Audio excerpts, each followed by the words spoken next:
Okay. You're saying they're brainwashing. Okay, you're saying these people that are experts in brainwashing is using the Department of Education to brainwash our children. Yes.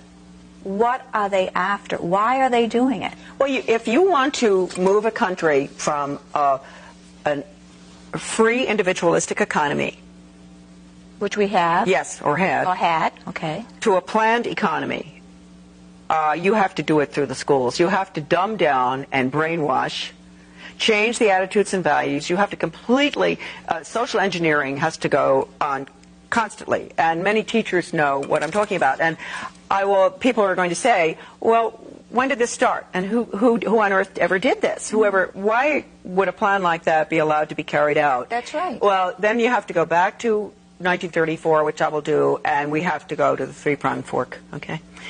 So I do think that the watershed year, although you can go back to the early part of the century when the Rockefeller Foundation and the Carnegie Corporation were deeply involved in education, and that it was decided then that Carnegie would deal with the international part and Rockefeller domestic.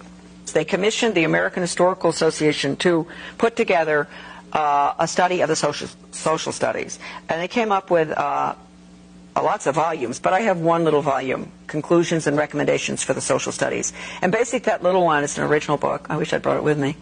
Too bad. But I don't even dare let it out of the house. It's so important. It called for changing the United States through the schools from a free individualistic economy to a socialist, collectivized, planned economy in the New World Order. It says that in the book? Yes. And that book was written when? In 1934. By who? It was the Carnegie Corporation paid for it. The American Historical Association put it together. And can people get that book in the library? No. No? No, they can't.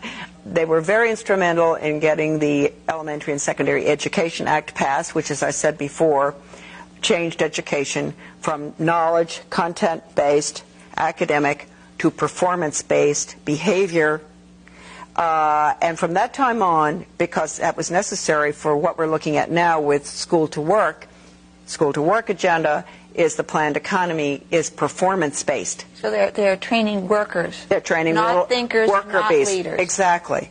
At that time, you had a general, Buck Chisholm, a Canadian general psychiatrist, who was a very close friend of Alger Hiss's.